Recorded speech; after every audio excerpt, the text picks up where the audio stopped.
घड़ी ने 9 बजाए। विपरीत दिशाओं से दो चमचमाती कारें टायरों की तेज चरमराहट के साथ अलका की कोठी के सामने आकर रुकी। एक फोर्ड, दूसरी होंडा। दोनों के दरवाजे खुले। फोर्ड से कीमती सूट बूट में सजे धजे रॉक एंड रोल के तीनों पार्टनर बड़ी शान से नीचे उतरे, जबकि होंडा से अकेला संजय भाटिया। मालिकानों के उतरते ही दोनों कारों के ड्राइवर अपनी अपनी कार को पार्किंग की तरफ बढ़ा ले गए। संजय भाटिया की नजरें कर्णपाल, अजय राज और रूपम दास से टकराई, जैसे पेट्रोल ने चिंगारी को और चिंगारी ने पेट्रोल को देखा। प्रतिद्वंदियों की आंखों में शोले भड़के, लेकिन माहौल और जगह को देखते हुए सभी ने बड़ी सख्ती से अपने हालात पर काबू पा लिया। रूपम दास को शांत करने के लिए कर्णपाल के हवाले से उसका हाथ दबाना पड़ा था। जाने क्या सोचकर संजय भाटिया उन तीनों के करीब पहुंचा। कर्णपाल के होठों पर जहरीली मुस्कान उभरी। संजय भाटिया ने बारी बारी से तीनों को देखा और सख्ती भरे अंदाज में बोला, मुझे जरा भी उम्मीद नहीं थी कि यहाँ तुम तीनों हरामजादों की सूरत देखने को मिलेगी। रूपम दास का चेहरा कानों तक सुर्ख हो गया। उसने भड़क कर आगे बढ़ना चाहा था कि कर्णपाल ने रोक दिया। बच्चों की बातों का बुरा नहीं मानते भाई, वो संजय भाटिया की खिल्ली उड़ाने वाले भाव से बोला। उस बच्चे की खास तौर से और नहीं जिसकी अभी अकल की दाढ़ें तक न निकली हैं। संजय भाटिया के जिस्म का खून ऊपर से नीचे तक लावे की तरह खौल गया। वो कर्णपाल की तरफ देखकर फुफकारा, तू अपने आप को बड़ा अक्लमंद समझता है? अगर तू वाकई किसी काबिल होता तो क्या डैड को कत्ल करने की इतनी घटिया प्लानिंग तैयार करता, जो पलक झपकने से भी कम वक्त में हवालात के नंगे फर्श पर औंधे मुंह जा गिरी? जवाब दे कमीने आदमी। जवाब देने की जगह कर्णपाल बेहद कुटिल भाव से मुस्कुराया। तू जरा भी फिक्र मत कर बंधु। पहली बार अजय राज ने अपनी जुबान खोली। इस बार ऐसी प्लानिंग बनाऊंगा कि अपनी डैड के साथ तू भी डैड हो जाएगा। कहने के बाद उसने रूपम दास की तरफ देखा। एम आई राइट ब्रदर? उससे पहले ही मैं तुम तीनों हरामजादों की कब्रें खोद कर तुम्हारी जिंदा समाधि बना दूंगा। ऐसी मनहूस समाधि जिस पर बैठकर कोई आंसू बहाने वाला भी नहीं होगा। सुना तुमने? उसने धधकती आंखों से उन तीनों को देखा। आज से बल्कि अभी इसी क्षण से तुम लोग अपनी सांसों की गिनती करना शुरू कर दो। ठीक यही वक्त था जब टायरों की तेज चीख चिल्लाहट के साथ एक कोवालिस उनसे थोड़ा परे आकर रुकी। चारों की नजरें उस सहज की कोवालिस की तरफ उठ गई। उनके देखते ही देखते कोवालिस का दरवाजा खुला और पहले सजा धजा फिल्मी हीरो बना कामदेव, उसके बाद कयामत का शोला बनी चांदनी नीचे उतरी। दोनों के हाथों में प्रेजेंट के रैपिंग पेपर से लिपटे बड़े बड़े गिफ्ट के पैकेट थे। कामदेव को यूं एकाएक देखते ही चारों सकपका गए। तब तक चांदनी की नजर भी उन चारों पर पड़ चुकी थी, खास तौर से संजय भाटिया पर। हाय, वह वहीं से हाथ उठाकर जोर से बोली, फिर लगभग भागती हुई उसके नजदीक पहुंची और निहायत ही शगुफ्तगी से बोली, हाय संजू। हाय। वो सजी धजी चांदनी को ऊपर से नीचे तक और फिर नीचे से ऊपर तक देखता हुआ जबरन मुस्कुराने की कोशिश करता है।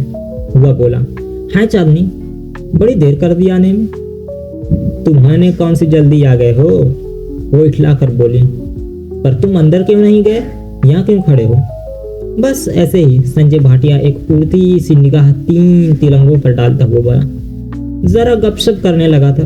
चलो अच्छा हुआ तुम आ गई, अब साथ में अंदर चलते हैं। चांदनी की निगाह जैसे अब जाकर कर्णपाल, रूपम दास और अजय राज पर पड़ी।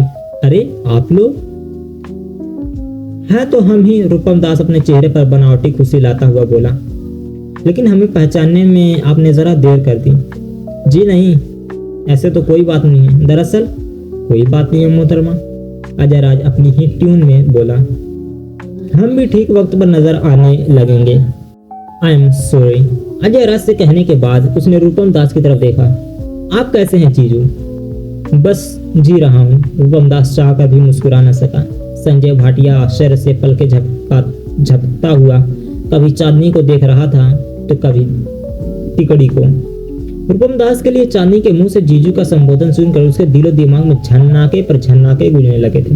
हम लोग बहुत अच्छे मौके पर इकट्ठा हुए हैं, चांदनी 3 तिलंगों से कह रही थी।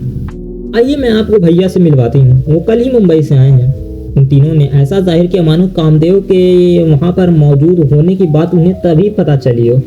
मगर आपके भैया हैं कहाँ? कर्णपाल बोला। यही तो है, वो देखिए। उसने घूम कर उधर देखा जहाँ कामदेव को खड़ा कर छोड़ आई थी। अरे, उसके दिमाग को झटका सा लगा। आश्चर्य से चौंक कर बोली, भैया कहाँ गए? अभी तो यहीं खड़े थे। कर्णपाल, रूपम दास और अजय राज ने भी उधर देखा जहां उन्होंने कामदेव को चांदनी के साथ उतरते देखा था। कामदेव अब वहां नहीं था। वहां ही क्यों, उसको दूर दूर पता नहीं था। कर्णपाल, रूपम दास और अजय राज के साथ साथ संजय भाटिया के चेहरे पर भी सवालिया निशान उभर आए थे। चांदनी ने पलटकर पार्किंग की तरफ देखा। उसकी क्वालिस ड्राइवर ने पार्किंग में खड़ी कर दी थी। भैया बोर होकर शायद अंदर चले गए हैं, चांदनी ने अनिश्चित भाव से बड़बड़ाई। चलो चल कर देखते हैं। कर्णपाल, रूपम दास और अजय राज को देखते ही कामदेव के दिल में छिपी नफरत की चिंगारी शोला बनकर भड़क उठी थी। उसका खूबसूरत चेहरा पत्थर की मानिंद सख्त होता चला गया और आंखों से लावा सा बह निकला था। उसके समूचे वजूद में एक जलजला सा अंगड़ाइयां लेने लगा था। लेकिन चांदनी के सामने अपने दुश्मनों पर अपनी नफरत जाहिर करके कोई तमाशा खड़ा करना उसे मुनासिब नहीं लगा था। और जिस तरीके से उसकी भोली और नासमझ बहन अपनी जिंदगी के नासूरों से घुट कर बड़ी बेतकल्लुफी से बातें कर रही थी, वो नज़ारा जब उसकी सहन शक्ति से बाहर हो गया तो उसने वहां से हट जाने में ही अपना भला समझा। उसने बड़ी मुश्किल से अपने मनोभाव पर काबू पाया और आयरन गेट के पार करके अलका की कोठी में दाखिल हो गया। वह फिल्मी दुनिया का एक मशहूर गजल गायक था और छोटे बड़े पर्दे पर अक्सर नजर आता रहता था। इसलिए उस महफिल में मौजूद बहुत सारे लोगों ने उसे फौरन पहचान लिया।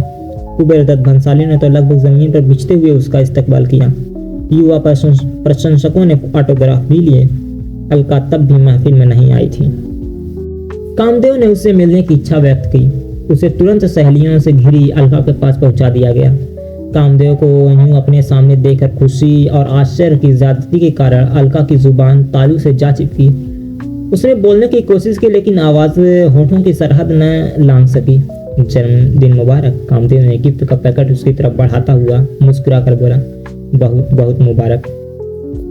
मुझे बहुत विश्वास था तुम जरूर आओगे। अलका के होंठ थरथराए। उसने प्रेजेंट अपने हाथ में ले लिया और उसे उसकी किसी सहेली ने। कामदेव केवल मुस्कुराता रह गया। अब अलका को अपने इर्द गिर्द मौजूद लड़कियों की उस भीड़ पर गुस्सा आ रहा था, जिसकी वजह से वो चाह कर भी कामदेव से खुलकर बातें नहीं कर पा रही थी। मुंबई से कब आए? उसने निरर्थक सा सवाल किया। तुम्हारा पैगाम मिलते ही। कामदेव अभी मुस्कुरा रहा था। अलका के चेहरे पर सुर्खी दौड़ गई, पलकें झुक गई। सच्ची पुकार में बहुत ताकत होती है ना, चाहते हुए भी इंसान खींचा चला आता है। कामदेव ने कहा, जरूर, लेकिन कहते वक्त उसकी आंखें के सामने उन तीनों के चेहरे घूम गए। दिल की नफरत ही असल में उसे दिल्ली खींच कर ले आई थी, किसी का प्यार नहीं। चांदनी नहीं आई? अलका ने बातों का रुख बदला। कैसे नहीं आएगी भला? मेरे साथ ही तो आई है। अपने कुछ दोस्तों से बातें कर रही हैं, बस यहाँ आने ही वाली होगी। चले मत जाना, अलका बोली, मगर यह तुरंत उसे अपनी गलती पर एहसास हुआ। मेरा मतलब है पार्टी खत्म होने से पहले। सॉरी अलका, कामदेव खेद भरे स्वर में बोला। मैं इतना टाइम नहीं दे पाऊंगा, मुझे कुछ जरूरी काम है। प्लीज, ये फरियाद अलका ने दिल से की थी। मजबूर मत करो अलका, आई एम सॉरी। अलका सबकी मौजूदगी के कारण सीमा न लांघ सकी, पर उसका चेहरा बुझ गया, आंखों में मायूसी छा गई। कामदेव ने सब कुछ देखा, समझा, महसूस किया, लेकिन उसे न रुकना था न रुका। वो अलका के कमरे से निकलकर बाहर आ गया। उसी समय दूसरे दरवाजे से चांदनी कमरे में दाखिल हुई। उसकी नजर अपने भाई पर नहीं पड़ सकी थी। कामदेव चाहता भी यही था। कामदेव लान में लगे पंडाल से गुजर कर बाहर जाने की जगह रास्ता बदल कर जाने के बारे में सोच ही रहा था कि सामने से उधर ही बली आ रही एक जानी पहचानी सूरत में को देखकर अनायास ही ठिठक गया और एक टक आने वाली शख्सियत को देखने लगा। वो एक अलहड़ सी लड़की थी, 5 फुट से निकलता कद, भरा भरा सांचे ढला जिस्म, दूध में मिले रूह अफजा सा रंग, कंधों पर बिखरे घुंघराले रेशमी बाल, झील सी गहरी नीली आंखें, ऐसी जिनमें झांकते ही आदमी डूब जाए। इस वक्त उन आंखों में बेहद खूबसूरत भाव झिलमिला रहे थे। वो डेनिम की काली चुस्त जीन्स और आसमानी रंग की स्कीव पहने हुए थी। ये ड्रेस उस पर खूब फब रही थी, मानो बनी ही उसी के लिए हो। उसके हसीन चेहरे पर मेकअप का नामो निशान तक नहीं था। कामदेव की निगाहें उसके उन्नत वक्षों पर जाकर ठहर गईं। वो उसके चलने के कारण आंदोलित थे। कामदेव को अपने हल्क खुश होता हुआ महसूस हुआ। सूख चले होठों पर उसने बड़े ही बेकरारी से जीभ फिराई। धड़कन भी काबू में ही आने को तैयार नहीं थी, लेकिन जवानी के नाजुक दौर में कदम रख चुकी उस कयामत की तवज्जो कामदेव की तरफ नहीं थी। वो रजनीगंधा की खुशबूदार झोंके की तरह उसकी ठीक बगल से निकलती चली गई। रुख चांदनी की कमरे की तरफ था। रीतू, वो खुद को उसे पुकारने से रोक न सका। कयामत ठिठकी, पलटी, कामदेव की तरफ देखा। चेहरा तुरंत 1000 वाट के बल्ब की मानंद जगमगा उठा। तुम! उसकी तरफ देखती हुई ऋतु के मुंह से हर्ष भरी चीख सी निकली। वह तुरंत ही लपक कर उसके नजदीक पहुंची और विस्मय भरे भाव से कामदेव को देखती हुई बोली, तुम और यहाँ? क्यों भाई, मैं यहाँ क्यों नहीं हो सकता? कामदेव अपने आप को सहज बनाकर मुस्कुराया। कब आई मुंबई से? कल ही। चांदनी ने तुम्हें बताया नहीं? वह उस अप्रत्याशित सवाल पर पल भर के लिए तो ऋतु गड़बड़ा गई, मगर फिर जल्दी ही खुद पर नियंत्रण पाकर बोली, वो क्या है कि मैं भी आज ही बाहर से लौटी हूँ, इसलिए तुम्हें पता नहीं लगा पाया। कामदेव उसके बाला के हसीन चेहरे पर अपनी निगाहें गड़ाता हुआ उसकी बात काट कर बोला, और इसलिए तुम्हें यहाँ आने में भी देर हो गई। Am I right? You are absolutely wrong. उसने मुस्कुरा कर कहा, यहाँ आने में देरी मुझे ट्रैफिक जाम की वजह से हुई है। ओह, और जनाब अकेले कैसे घूम रहे हैं? आपकी कंपनी देने वालों की क्या कमी है इस महफिल में? तुम जानती हो ऋतु, मुझे ऐसी महफिल रास नहीं आती। आई सी, लेकिन अभी तुम जा कहाँ रहे थे? घर। ऋतु ने उसे सख्त हैरानी से देखा, बोली, घर जा रहे थे? तो फिर आए ही क्यों थे? जिसके लिए आया था वो काम पूरा हो चुका है। मतलब तुम अलका से मिल चुके हो? उसी से मिलकर आ रहा हूँ। और उसने तुम्हें जाने की इजाजत भी दे दी? अपनी मर्जी से नहीं दी, मैंने जबरदस्ती कर ली है। ऐसी कि तैसी तुम्हारी जबरदस्ती की। यहाँ से बाहर पैर निकाल कर तो दिखाओ, टांगे तोड़ दूंगी। अरे मगर बहन से भी छिप कर भाग रहे हो। चंदा कहाँ है? मैं अभी उसकी खबर लेती हूँ। देखो ऋतु, मेरी बात सुनो। कामदेव कसमसाया और उसे समझाने वाले भाव से बोला, मेरा जाना बहुत जरूरी है। तुम कहीं नहीं जाओगे कामदेव, ऋतु पूरे अधिकार के साथ बोली। अलका के केट काट चुकने से पहले तो हरगिज नहीं। और सुनो, यह किसी अलका या चांदनी का नहीं, मेरा हुक्म है, ऋतु का हुक्म है, समझे? या किसी और तरीके से समझाऊं? इसका मतलब तो यह हुआ कि मैंने तुम्हें आवाज देकर खुद ही अपनी मुसीबत बुला ली। तुम तो मुझे देख भी नहीं पाई थी। बाद में अगर मुझे पता लगता कि तुम आकर चले गए हो तो मैं घर से जाकर खींच लाती तुम्हें, समझे जनाब? समझा। कामदेव एक गहरी सांस लेकर रह गया। हमेशा ऐसा ही होता है। वो लड़की हमेशा उससे अपनी बात मनवा कर ही रहती थी। उसके जीवन में ऐसी और कोई लड़की नहीं थी, मगर इस भरी महफिल में धमाल मचवाना नहीं चाहते तो चुपचाप पंडाल में चलो। ऋतु उस पर घुड़की सी थी। मैं अलका को लेकर बस यहाँ पहुँचने ही वाली हूँ। कामदेव मजबूर पर लगी मोमबत्तियों को अलका ने जैसे ही फूंक मारकर बुझाया, मुकम्मल पंडाल तालियों की गड़गड़ाहट से गूंज उठा। हैप्पी बर्थडे टू यू की संयुक्त आवाजें उभरी। फिर अलका ने केक काटा। हैप्पी बर्थडे टू यू का म्यूजिक शुरू हो गया। महफिल में रुका हुआ शोरगुल पुनः चालू। अलका के दोनों तरफ चांदनी और ऋतु खड़ी थी। ऋतु से थोड़ा परे अजय राज, वह काफी जोश में तालियां बजा रहा था। उसके दोनों भाई करणपाल और रूबम दास अर्धवृत्त सा बनाए खड़ी भीड़ का हिस्सा बने हुए थे। दाहिनी तरफ चांदनी के बगल में अलका के मम्मी डैडी खड़े थे। केक काटने से कुछ क्षण पहले अलका ने ऋतु और चांदनी के कान में फुसफुसा कर कामदेव को भी उसी कतार में बुला लेने के लिए कहा था, लेकिन चांदनी की काफी कोशिशों के बावजूद कामदेव वहां पर आने के लिए तैयार नहीं हुआ। ऋतु ने पता नहीं क्यों कामदेव पर वहां आने के लिए जरा भी दबाव नहीं डाला था, जबकि वह यह बात चांदनी और अलका जानती थी कि अगर ऋतु कामदेव से वहां आने के लिए कहती तो कामदेव की इनकार करने की मजाल नहीं हो सकती थी। अलका का ताजे गुलाब सा खिला चेहरा कुछ बुझा सा लग रहा था, और यह बात केवल चुनिंदा लोगों को ही मालूम थी कि ऊपर से शांत और मदमाती मुस्कान बिखेर कर लोगों को आकर्षण का केंद्र बनी अलका अंदर से बहुत ही बुरी तरह आंदोलित थी। उसका दिल बेकाबू होकर जोर जोर से धड़क रहा था, और यह धड़कन बीतने वाले हर लम्हे के साथ बराबर बढ़ती जा रही थी। वो बार बार चोर नजरों से अजय राज को देख रही थी। भीड़ में मौजूद उसके दोनों भाइयों को भी। रितु और चांदनी को काफी कोशिशों के बाद कामदेव भीड़ में सबसे पीछे केवल एक ही बार नजर आया था। केक काटने की रस्म पूरी होते ही लोगों ने अपने बेशकीमती उपहार अलका को देना शुरू कर दिए। जब अजय राज की बारी आई तो उसने बहुत ही अर्थपूर्ण नजरों से उसे देखते हुए एक खास अंदाज में मुस्कुराकर अपना गिफ्ट प्रेजेंट किया। अलका ने भी मुस्कान से ही उसका जवाब दिया था। अजय राज निहाल हो गया। म्यूजिक सिस्टम पर पुनः वेस्टर्न म्यूजिक की धुन लहरा उठी। शराब की बोतलें खुलने लगी। नौजवान जोड़ों ने फ्लोर पर जाकर संगीत की धुन पर थिरकना शुरू कर दिया। अजय राज ने आगे बढ़कर एक शैंपेन की बोतल से अलका की नजरों से उतारी और एक वेटर को पकड़ा दी। अलका मौका को देखकर उसके नजदीक से खिसक आई। कुछ ही पलों में रास रंग महफिल अपने पूरे शबाब पर जा पहुंची थी। संगीत की लहरियां ऊंची हो गई। शराब और शबाब का उन्माद अपनी चरम सीमा पर पहुंच गया। थिरकते बरकते कदम, मचलती वासनाएं और भड़की हुई जवानियां, सब कुछ बेकाबू होता चला गया। नाचने वाले की भीड़ में चांदनी भी शामिल थी, जो संजय भाटिया की कमर और गले में बाहों डाले मदहोश सी नाचती नजर आ रही थी। लेकिन वास्तव में ऐसा नहीं था। असल में वो इस तरह नाचती होने का सिर्फ दिखावा कर रही थी। बीच बीच में उसकी बेताबी नजरें किसी और को खोजने लगती थी, शायद कामदेव को। रितु के हाथ में स्कॉच से भरा गिलास था, लेकिन अभी तक उसने उसका एक भी घूंट नहीं भरा हुआ था। उसके सुडौल माथे पर आड़ी तिरछी रेखाएं उभरी हुई थी और बड़ी शिद्दत से भीड़ के उस आलम में कामदेव को तलाश करने की कोशिश कर रही थी। अंततः उसकी तलाश कामयाब हुई। उसे कामदेव नजर आया और यह देखकर उसके चेहरे पर हैरत के भाव उभरे। कामदेव करपाल से गुफ्तगू कर रहा था। वो थिरकती मचलती भीड़ के बीच से रास्ता बनाती उसकी तरफ लपकी। तभी उसे संजय भाटिया नजर आया, जो पता नहीं कब चांदनी से अलग होकर वहां आ गया था। चांदनी भी करीब ही अब एक दूसरे नौजवान की बाहों में बाहें डाल थिरक रही थी और फिर उसे अलका भी नजर आ गई। रूपम दास उसे दूर दूर तक नजर नहीं आया, लेकिन वो जानती थी कि वह भी यकीनन उसी भीड़ का एक हिस्सा बना हुआ होगा।